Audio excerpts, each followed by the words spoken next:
ഞാൻ മുഖ്യമന്ത്രിയോട് ചോദിക്കും, മുഖ്യമന്ത്രി ഇതൊന്നും ഇല്ലെന്നാണ് പറയുന്നത്. ഞാൻ മുഖ്യമന്ത്രിയോട് ചോദിക്കുന്നു, ഞങ്ങളുടെ ജസ്റ്റിനെ എവിടെ? മുക്കൂട്ടുതലക്കാരിയായ ജസ്റ്റിന് മുണ്ടക്കയം വരെ പോയി എന്നൊരു തെളിവുണ്ട് വ്യക്തമായി. അതിനുശേഷം ആവിയായി പോയി എന്നാണ് പോലീസ് പറയുന്നത്. അതെങ്ങനെ ആവിയായി പോവോ മനുഷ്യൻ? എവിടെ പോയി ആ കുട്ടി? ഇപ്പൊ പിടിച്ചു തരുമെന്നാണ് പോലീസ് പറയുന്നത്. നമ്മുടെ തച്ചങ്കരിയും നമ്മുടെ പത്തനംതിട്ട SP ആയിരുന്ന സൈനും അവർ രണ്ടുപേരും പറഞ്ഞു ഉടൻ കസ്റ്റഡിയിലുണ്ടെന്ന്. എവിടെ പോയി? ഞാൻ കരുതുന്ന അത് സിറിയയിൽ മിക്കവാറും യുദ്ധമുഖത്ത് ISI കാണും എന്നാണ് ഞാൻ കരുതുന്നത്. നമ്മുടെ പെൺകുട്ടികളെ മുഴുവൻ എനിക്ക് മനസ്സിലാകാത്ത കാര്യം, ക്രിസ്ത്യൻ ഹിന്ദു പെൺകുട്ടികളെ മതി എന്ന് താലിബാനികൾ കേൾക്കാൻ എത്ര നിർബന്ധം? നിങ്ങളുടെ കൂടെ പെൺകുട്ടികളില്ലേ? ആ പെൺകുട്ടികളുടെ നേരെ ഇത് ചെയ്യുന്നില്ലല്ലോ. അപ്പൊ നിങ്ങളുടെ ഉദ്ദേശം എന്താ? വളരെ വ്യക്തമാണ്.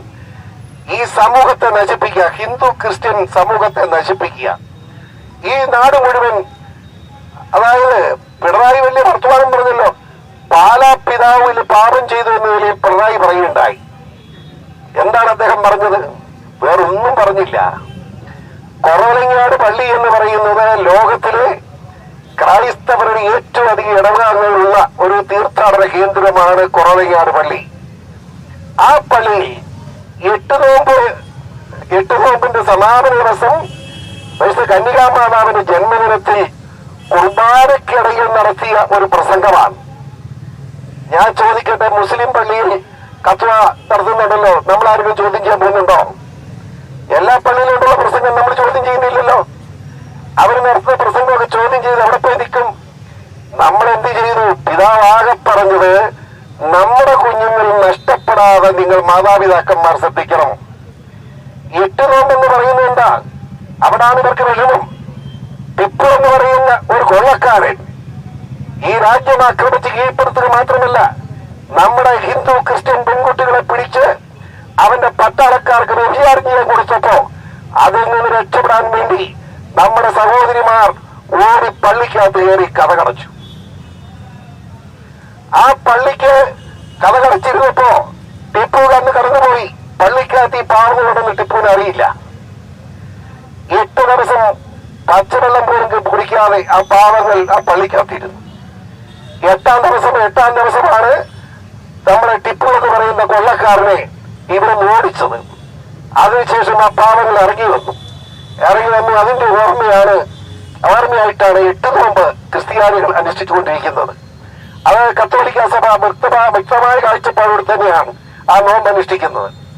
അത് കന്യാമാതാവിന്റെ ജന്മദിനത്തിൽ തന്നെയാണ്. ആ നോമ്പ് ദിവസം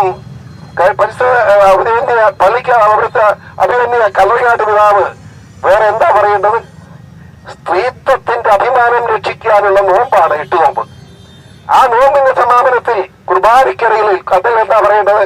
നമ്മുടെ പെണ്ണുങ്ങളെ മുഴുവൻ താലിബാൻകാർക്ക് വിട്ടുകൊടുക്കണമെന്ന് പറയാൻ പറ്റുമോ? അല്ലെങ്കിൽ നമ്മുടെ പിള്ളേർ മുഴുവൻ നാളെ മുതൽ നമ്മളെ ഈ ലഹരി പദാർത്ഥം ഉപയോഗിച്ച് കള്ളു കുടിച്ച് റോഡിൽ കിടന്നു പറയാൻ പറ്റുമോ? അതാണ് ശരി. നല്ല കാര്യം പറഞ്ഞു കൊടുക്കണം. അതാണ് പിതാവ് ചെയ്തത്. യാതൊരു കാരണവശാലും അങ്ങനെ ഉണ്ടാവരുത്. അബദ്ധം കാണിക്കരുത്. നമ്മുടെ കുഞ്ഞുങ്ങളെ സംരക്ഷിക്കണം. നമ്മുടെ കുഞ്ഞുങ്ങൾക്ക് കുഴപ്പമുണ്ടാകാതെ നോക്കണം. കുഞ്ഞുങ്ങളോട് ഉപദേശം കൊടുത്തു, നിങ്ങൾ ഈ ജിഹാദിലൊന്നും പെടാതെ ജീവിക്കണം. അതിനാണ് പാലാപിതാവിനെ ക്രൂശിക്കാൻ ഇറങ്ങി തിരിച്ചിരിക്കുന്നത്. എന്താ അവരുടെ ഉദ്ദേശം? എന്താ? പിണറായി വിജയൻ പറയുന്നു പിതാവ് പറഞ്ഞത് ശരിയാണ്. 2 ദിവസം കഴിഞ്ഞ പിണറായി വിജയൻ പറയുന്നു പിതാവ് അങ്ങനെ പറയരുതായിരുന്നു. എന്താ കാര്യം? അതായത് ഞാൻ ഓർക്കുന്നു, നമ്മുടെ ഇസ്രായേലിൽ വെച്ച് നമ്മുടെ ഒരു പെൺകുട്ടി, കീരത്തോടുകാരിയായ ഒരു പെൺകുഞ്ഞ് ആ ഭീകരവാദികളുടെ ബോംബാക്രമണത്തിൽ മരിച്ചു. റോക്കറ്റ് ആക്രമണം. ആ കുഞ്ഞിനെ കീരിത്തേടി കൊണ്ട് ഇറക്കി ഞാനും ഇടയ്ക്ക് പങ്കെടുത്തയാളാണ്. അന്ന് ബഹുമാനപ്പെട്ട മുഖ്യമന്ത്രിയും നമ്മുടെ മുൻ മുഖ്യമന്ത്രി ഉമ്മൻചാണ്ടിയും സോഷ്യൽ മീഡിയ പോസ്റ്റ് ചെയ്തു. ഈ ഭീകരാക്രമണത്തിൽ കൊല ചെയ്യപ്പെട്ട കൊച്ചിനോടുള്ള സ്നേഹം പങ്കിടുകയുണ്ടായി. അരമണിക്കൂർ മുഖ്യമന്ത്രി ആ പോസ്റ്റ് ഡിസ്ട്രോ ചെയ്തു. ഉമ്മൻചാണ്ടി 1 മണിക്കൂർ വിഡ്രോ ചെയ്തു. കാരണം ഞാൻ അന്വേഷിച്ചപ്പോ ISI ഭീകരന്മാരുടെ ഭീഷണിക്ക് മുമ്പിൽ വഴങ്ങി ആ പോസ്റ്റ് വിഡ്രോ ചെയ്യാൻ മുൻ മുഖ്യമന്ത്രി ഉമ്മൻചാണ്ടി തയ്യാറായി എന്ന് പറയുന്നത് എത്രയോ ഖേദകരമാണ് നിങ്ങൾ ആലോചിക്കണം. എന്നാൽ ആ ആക്രമണം നടന്ന ആ മരണം നടക്കുന്ന സമയത്ത് മരണം സംഭവിച്ച ആ പെൺകുട്ടിയുടെ ഡെഡ് ബോഡിയുമായി ഇസ്രായേലിൽ നിന്നും അവിടുത്തെ അംബാസിഡർ ഫ്ലൈറ്റിൽ ഇവിടെ വരിക മാത്രമല്ല, കീരിത്തോടിലെത്തി ആ സംസ്കാരത്തിൽ പങ്കെടുക്കുക മാത്രമല്ല, അതിനുശേഷം നടന്ന അനുശോചന യോഗത്തിൽ കൂടി പങ്കെടുത്തിട്ടാണ് അവൻ അവിടുന്ന് പോയത്. അപ്പൊ ഒന്ന് ആലോചിച്ച്, അവരുടെ മര്യാദ എന്ത്, നമ്മുടെ മര്യാദ എന്ത്? ഇവിടെ നിന്ന് കളക്ടർ പോലും ഒരു റീത്ത് വെക്കാൻ അവിടെ എത്തിയില്ല. എത്രയോ സങ്കടകരമാണ് നിങ്ങൾ ആലോചിക്കും. അപ്പോ നമ്മളെ എണ്ണത്തിൽ കുറവായതുകൊണ്ട് ആർക്കും എന്തും ആകാമെന്നാണ്, ക്രൈസ്തവ സഭയുടെ എന്തും ആകാം എന്ന തോന്നലാണെങ്കിൽ ആ തോന്നലിനെതിരെ പ്രതികരിക്കാതിരിക്കാൻ നിവൃത്തിയില്ല. യാതൊരു കാരണവശാലും നമുക്ക് മുമ്പോട്ട് പോകണമെങ്കിൽ സംഘടിക്കാതെ രക്ഷയില്ല. നമുക്ക് രാഷ്ട്രീയമില്ല, രാഷ്ട്രീയം മാറ്റിവെക്കുന്നു. രാഷ്ട്രീയത്തിന് അപ്പുറത്തുള്ള ഒരു കൂട്ടായ യോജിപ്പ് കേരളത്തിലെ ക്രൈസ്തവ സഭ ഒന്നടങ്കം ഏറ്റെടുത്തേ മതിയാകൂ. അതിന്റെ ആരംഭമാണ് ഈ സമരം എന്നുകൂടി പറയാൻ ഞാൻ ആഗ്രഹിക്കുന്നു. ഇവിടെ ഒരു സംശയമില്ല. ഞാൻ ഉദാഹരണം ഒരു കാര്യം ചെയ്യാം. ഒരു 200 പെൺകുട്ടികളെ മിനിമം നഷ്ടപ്പെട്ടതിന്റെ പേരും വീട്ടുപേര് സഹിതം മുഖ്യമന്ത്രി കൊടുക്കണമെന്ന് എന്റെ ആഗ്രഹം. എന്റെ കൈവശം ഇപ്പോഴും ഉണ്ട്. ഞാനത് കൊടുക്കാത്ത എന്താന്ന് ചോദിച്ചാൽ അത് കുഴപ്പമായെങ്കിലോ, PC ജോർജ് പെണ്ണുങ്ങളുടെ പേര് കൊണ്ട് കൊടുത്തെന്ന് പറഞ്ഞാൽ പെണ്ണുങ്ങളുടെ പേര് പ്രസിദ്ധീകരിച്ചു എന്ന് പറഞ്ഞാൽ കേസുണ്ടാക്കാൻ പഠിക്കുകയില്ല. അതുകൊണ്ട് ഒരു സംശയം വേണ്ട, ഇത് പുറകോട്ടല്ല.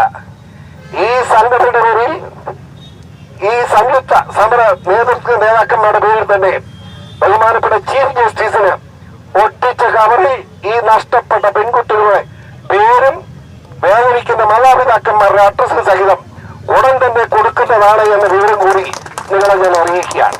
നമ്മളങ്ങനെ പോകാൻ ഉദ്ദേശിക്കുന്നില്ല. ഞാൻ പറയാനാണെങ്കിൽ ഒരു 10 ഉദാഹരണം വേണമെങ്കിൽ ഇവിടെ നിന്ന് പറയാൻ പറ്റും. ഞാൻ അതിലേക്കൊന്നും കടക്കുന്നില്ല. ഏതായാലും ഈ രീതിയിലുള്ള പ്രവർത്തനങ്ങളിൽ നമുക്ക് ഒന്നിച്ച് നിന്നേ പറ്റൂ. അതുകൊണ്ടാണ് ഇത് ഇത്രയും പറയേണ്ടി വന്നത് എന്ന് മാത്രം ഞാൻ പറയുന്നു. നമുക്കറിയാം, നമ്മുടെ മാധ്യമങ്ങളുടെ കാര്യമുണ്ട്. ഇവിടെ മാധ്യമത്തിന് വന്നിട്ടുണ്ട്. ഒരു കാര്യം കൂടി മാധ്യമ സുഹൃത്തുക്കളെ അറിയിക്കുക. ഞങ്ങളുടെ വാർത്ത കൊടുക്കാൻ വളരെ മടിയുള്ള മാധ്യമങ്ങളുണ്ട്. അങ്ങനെയുള്ള മാധ്യമങ്ങളെ ഞങ്ങൾ ഒരാഴ്ചയ്ക്കകം കമ്മിറ്റി കൂടി ബഹിഷ്കരിക്കാൻ തീരുമാനിക്കുന്നതാണ്.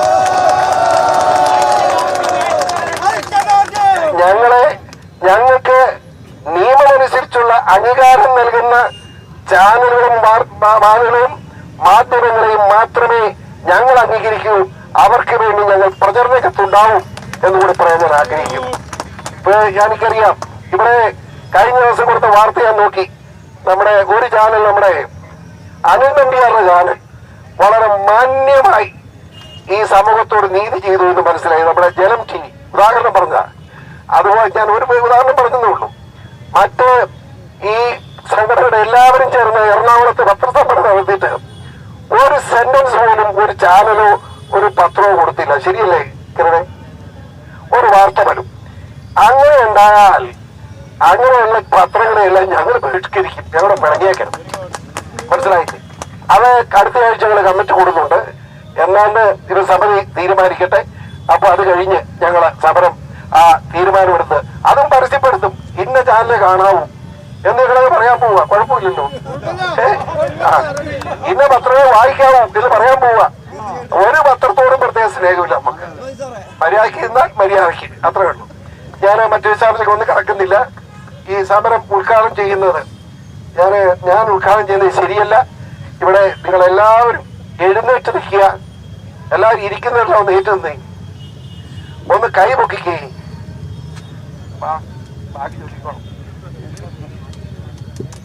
സ്വർഗസ്ഥനായ പിതാവേ, വരണമേ. അങ്ങയുടെ തിരുമനസ് സ്വർഗത്തിലെ പോലെ ഭൂമിയിലും ആകണമേ. അന്നു വരുന്ന ആഹാരം ഞങ്ങൾക്ക് തരണമേ. ഞങ്ങളോട് തെറ്റ് ചെയ്യുന്നവരോട് ഞങ്ങൾ ക്ഷമിച്ചിരിക്കുന്നത് പോലെ ഞങ്ങളുടെ തെറ്റ് ഞങ്ങളോടും ക്ഷമിക്കണമേ. ഞങ്ങളെ പ്രലോഭനത്തിൽ ഉൾപ്പെടുത്തരുത്, തിന്മയിൽ ഞങ്ങളെ രക്ഷിച്ചുകൊള്ളണമേ. എന്തുകൊണ്ടെന്നാൽ രാജ്യവും ശക്തിയും മഹത്വവും എന്നേക്കും അങ്ങയുടേതാവുന്നു. ആമേൻ. ഉദ്ഘാടനം ചെയ്യപ്പെട്ടതായി അറിയിക്കുന്നു. നന്ദി, നമസ്കാരം.